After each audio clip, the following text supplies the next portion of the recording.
everyone. How are you all? I hope you are doing well. Let's start with a new series of polity from the very first chapter, that is making of the constitution. You should know how our constitution was built up.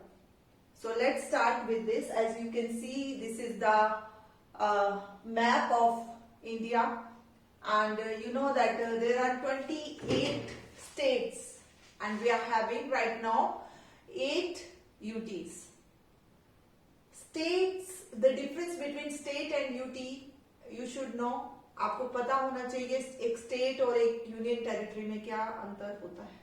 पहले तो आपको India का complete जो 28 states हैं वो कौन कौन सी हैं वो बता देते हैं.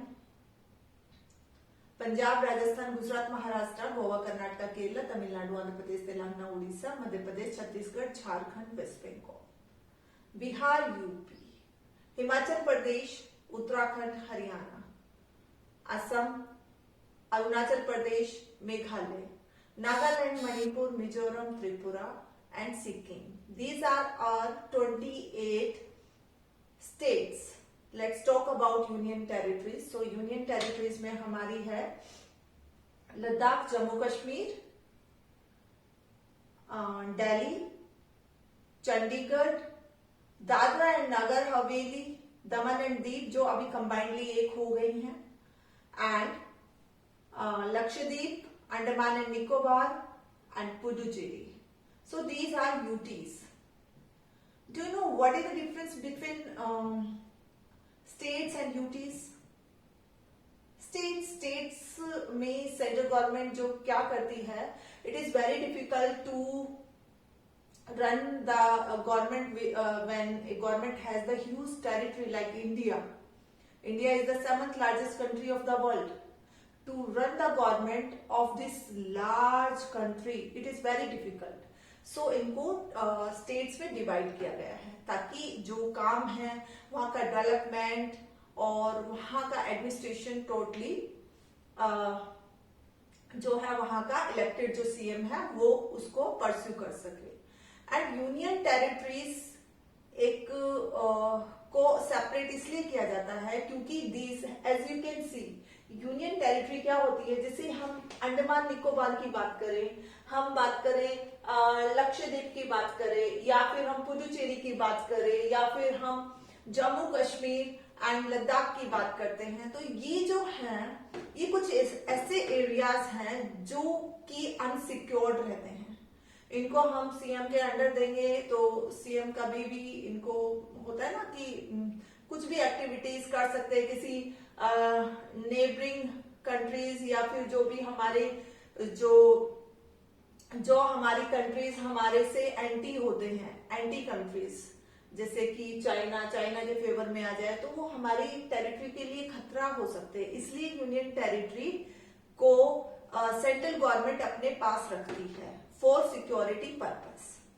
अब आपका ये क्वेश्चन होता है कि क्या मैम स्टेट के अंदर क्या सिक्योरिटी नहीं होती, क्या स्टेट के अंदर कुछ, लेकिन स्टेट के अंदर जो सेंट्रल गवर्नमेंट के पर्सन्स, अथॉरिटी पर्सन्स होते हैं वो होते हैं जैसे गवर्नर, वो सेंट्रल गवर्नमेंट के अंडर काम करते हैं. वो सेंट्रल गवर्नमेंट अपने जो गवर्नर जो हर स्टेट में भेजती है वो इसी बिहाफ पे भेजती है कि वो एक स्टेट प्रॉपर सिक्योर्ड रहे, उसकी सारी नॉलेज हमें मिले.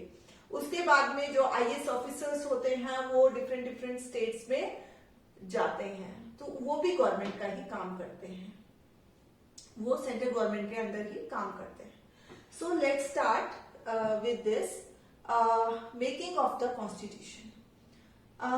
The idea of making of the constitution means जो कॉन्स्टिट्यूशन है वो उसको बनाने का, उसके लिए कॉन्स्टिट्यूएंट असेंबली बनाने का आइडिया सबसे पहले एक पर्सनैलिटी थे एमएन रॉय, उनके दिमाग में 1934 में ये आइडिया आया. M N Roy means Manavendra Nath, who was an activist, theorist, nationalist, philosopher who also founded that Indian Communist Party. So he was a great personality, philosopher थे वो। एक फिलोसफर क्या होता है बेटा? एक फिलोसफर वो पर्सन होता है who develop an set of, जो हम बोलेंगे ना, जिनको ideas and beliefs about the meaning of life, जो लाइफ के मीनिंग के आइडियाज वगैरह जो भी बिलीव्स है उनको डेवलप करे, ताकि उसको आने वाले लोग उसको फॉलो करें, वो एक ट्रेंड चलाते हैं। सो वो कहलाते हैं फिलोसफर्स। सो जो कॉन्स्टिट्यूएंट असेंबली थी that was formed as per the guidelines of cabinet mission plan that was sent by British government in 1946। अब कैबिनेट मिशन प्लान क्यों भेजा गया था इंडिया के अंदर? एक्चुअली इंडिया के अंदर काफी मूवमेंट्स चल रहे थे। उन मूवमेंट्स के बाद में ब्रिटिशर्स ने डिसाइड किया कि जो सेकेंड वर्ल्ड वॉर है उसके बाद में हम आपको फ्री कर देंगे, इंडिपेंडेंट कर देंगे, लेकिन पहले आप अपना कॉन्स्टिट्यूशन तो बना के दिखाएं। अगर आप अपना कॉन्स्टिट्यूशन बना लेंगे तो हम उसको गवर्नमेंट को जो है आपको हैंड ओवर कर देंगे। सो उसके लिए अब कॉन्स्टिट्यूएंट बनाने के लिए कॉन्स्टिट्यूएंट असेंबली चाहिए थी। अब कैबिनेट मिशन प्लान जो कि ब्रिटिशर्स ने 1946 में इंडिया भेजा, और उसके अंदर 3 पर्सन्स थे। दोज वर जो कैबिनेट मिशन प्लान था उसके हेड थे, दैट वाज हेडेड बाय जो कि सर पैथिक लॉरेंस थे, and this had 2 other members too. उनके जैसे Stafford Cripps and A.V. Alexander. These were 3 names. So it was headed by, जो कैबिनेट मिशन प्लान है that was sent to India in 1946. So उसके head थे sir Pethick Lawrence. So जो constituent assembly जो बनाई गई उसके अंदर कॉन्स्टिट्यूएंट असेंबली के अंदर कौन मेंबर्स थे, कौन थे? उसके अंदर बच्चा नॉमिनेटेड मेंबर्स भी थे एंड इलेक्टेड मेंबर्स भी थे। अब आपको इलेक्टेड मेंबर्स और नॉमिनेटेड मेंबर्स में आपको डिफरेंस नहीं पता होगा। जो छोटे बच्चे हैं उनको नहीं पता हो, जो 6, 7, 8, 9, उनको थोड़ा सा डिफरेंस नहीं पता होता है। इलेक्टेड मेंबर्स क्या होते हैं? सपोज फॉर एन एग्जांपल कि क्लास में 2 स्टूडेंट्स हैं, हम उनको मॉनिटर के लिए चूज करते हैं, तो हम होल क्लास को बोलेंगे कि आप एक पेपर पे जो भी आप चूज करना चाहते हैं दोनों बच्चों के, सपोज एक बच्चे का नाम है राम और एक का श्याम है, तो इन दोनों बच्चों में से आपको एक बच्चा चूज करना है जो कि क्लास का मॉनिटर है। दोनों में सेम क्वालिटीज हैं। सो उसके लिए आप क्या करेंगे, एक जो भी बैलेट बॉक्स है उसके अंदर आप वो पेपर डालेंगे, उसका पर्टिकुलर बच्चे का नाम लिख के, और सोचो कि क्लास में 30 स्टूडेंट्स हैं तो 20 बच्चों ने प्रेफर किया है, किसको इलेक्ट किया है? राम को, कि ये हमारे मॉनिटर रहेंगे। तो ये होता है इलेक्टेड। अब नॉमिनेटेड क्या होता है? नॉमिनेटेड के लिए जैसे कि मैं किसी बच्चे का नाम नॉमिनेट कर दूं कि ये बच्चा बनेगा, तो वो होता है nominated. So there is difference between elected and nominated members. So the Constituent Assembly had both type of members, nominated and elected. It had total 389 members जिन्होंने Constituent Assembly, देखो Constitution बनाने के लिए Constituent Assembly बनाई गई। अब उस Constituent Assembly में 389 members थे टोटल, जिसके अंदर 15 विमेन भी थी। लेकिन पार्टीशन के बाद में जो 90 मेंबर्स हैं वो पाकिस्तान चले गए, पाकिस्तान की असेंबली में चले गए, और उस जो 15 विमेन थीに से 6 विमेन भी पाकिस्तान में चले गए। हमारे यहाँ पे 9 विमेन रह गई अमंग 299 मेंबर्स रह गए। इलेक्शन टू फॉर्म असेंबली, जो असेंबली बनाने के लिए जो इलेक्शंस हुए वो that took place in the month of, उसके लिए जुलाई अगस्त जो मंथ है 1946 के, उसके अंदर इलेक्शन के लिए जो कॉन्स्टिट्यूएंट असेंबली के इलेक्शंस हेल्ड हुए। And the process completed in November 1946। पूरा जो 1946 में जाके जो मेंबर्स कॉन्स्टिट्यूशन बनाने वाले थे, वो पूरी जो असेंबली है, कॉन्स्टिट्यूएंट असेंबली, वो तैयार हुई 1946 में। जुलाई अगस्त में उसके जो है ये सारा प्रोसेस 1946 का ही है, लेकिन जुलाई अगस्त में जो कहते ना इलेक्शंस, वो कंप्लीट हो गए। इलेक्शंस किसके लिए? जो मेंबर्स कॉन्स्टिट्यूशन बनाएंगे उन मेंबर्स को चूज करने के लिए। अब इसका जो फर्स्ट मीटिंग था वो दैट टुक प्लेस ऑन 9 दिसंबर 1946। 9 दिसंबर 1946 को पहली मीटिंग हुई। पहली मीटिंग के अंदर डॉक्टर सच्चिदानंद सिन्हा, उनको कॉन्स्टिट्यूएंट असेंबली का टेम्परेरी मेंबर चूज किया गया।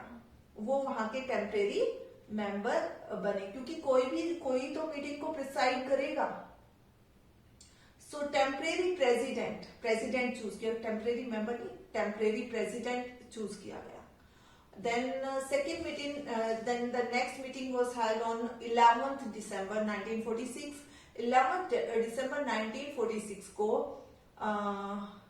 जो डॉक्टर राजेंद्र प्रसाद, उनको प्रेसिडेंट चूज किया गया कॉन्स्टिट्यूएंट असेंबली का, and that was permanent president, उनको चूज किया गया। और एच.सी. मुखर्जी, उनको वाइस प्रेसिडेंटशिप मिली, उनको एच.सी. मुखर्जी को वाइस प्रेसिडेंट बनाया गया। Then on 13th December 1946 Pandit Jawaharlal Nehru move the objective resolution of the constitution. अब ये ऑब्जेक्टिव रेजोल्यूशन जो पंडित जवाहरलाल नेहरू ने मूव किया था, उनके द्वारा मूव किया गया था 13th दिसंबर 1946 को, उसके अंदर वो बाद में जाकर हमारा प्रेम्बल बना। वो जाके उसको हमने एज ए प्रेम्बल चूज कर लिया गया, प्रेम्बल उसको अडॉप्ट कर लिया गया। वो हमने अडॉप्शन किया 22 जो जनवरी है 1947 को, उसको हमने एज ए प्रेम्बल चूज कर लिया गया। अब प्रेम्बल क्या होता है? प्रेम्बल होता है बेटा, जैसे यू हैव ए बुक, आपके पास में आपकी एक बुक होती है, लेकिन उससे पहले कुछ पेजेस होते हैं जिनके ऊपर उस बुक के अंदर क्या क्या कंटेंट होने वाला है वो सारा उसमें लिखा होता है। सो हमारी कॉन्स्टिट्यूशन की जो बुक है उसमें भी जो फर्स्ट पेज है वो प्रेम्बल है, और वो प्रेम्बल पूरा, किसी को पूरा कॉन्स्टिट्यूशन नहीं पढ़ना, लेकिन उस प्रेम्बल को रीड करने से पता चल सकता है किसी भी इंसान को कि इस कंट्री का कैसा सिस्टम है, किस तरीके की इनकी गवर्नमेंट है, तो वो सारी नॉलेज प्रेम्बल पढ़ के मिल सकता है। सो प्रेम्बल क्या है? जो हमारी कंट्री का जो प्रेम्बल है वो मीन्स एज ए कंटेंट उसके अंदर सारा आया हुआ है। देन द रेजोल्यूशन अडॉप्टेड, जो हमने प्रेम्बल के लिए जो रेजोल्यूशन था दैट वाज मूव्ड बाय पंडित जवाहरलाल नेहरू, उसको हमने प्रॉपरली अडॉप्ट कर लिया, उसको हमने प्रेम्बल जो है चूज कर लिया। It is like identity card of the constitution. Then the Constituent Assembly ratified India's membership of the Commonwealth in May 1949, and it adopted national song and national anthem. National song Vande Mataram, national anthem that is Jana Gana Mana, that was adopted on 24th January 1950 को, उनको भी हमने adopt कर लिया। Let's talk about national flag. National flag जो कि अब वो हमने अडॉप्ट किया ऑन 22 जुलाई 1947 को। The assembly met for 11 sessions. जो कॉन्स्टिट्यूएंट असेंबली थी वो टोटल उसके अंदर 11 सेशंस हुए। It took 2 years, 11 months and 18 days to complete the complete process of the constitution making. And उस टाइम की बात करें तो उस टाइम पर इसको बनाने में 64 lakhs रुपीस खर्च हुए थे, near about 64 lakhs rupees. The final draft of the constitution was adopted on 26th November 1949. जो फाइनल ड्राफ्ट जो 26 नवंबर 1949, ये डेट हमारे जो प्रेम्बल है उसमें भी दिया हुआ है. Preamble is just like that, we the people of India having solemnly resolved to constitute India into a sovereign, socialist, secular, democratic republic and to secure to all citizens liberty of thought, expression, belief, liberty of thought, expression, belief, faith and worship. Then equality of justice, social, economic and political, liberty of thought, expression, belief, faith and worship, equality of status and of opportunity and to promote among them all, fraternity, assuring the dignity of the individual and the unity and integrity of the nation. In our Constituent Assembly, this 26th day of November 1949, do hereby adopt, enact and give to ourselves this constitution. This is written in the our preamble. So our constitution contained that 8th schedule and 22 parts and 395 articles. So this was the complete information about the making of the constitution. I hope you had liked this. And the constitution had many committees also. So about the committees we will discuss in the part 2. Thank you everyone. Have a nice day. Keep smiling and keep learning. Bye bye.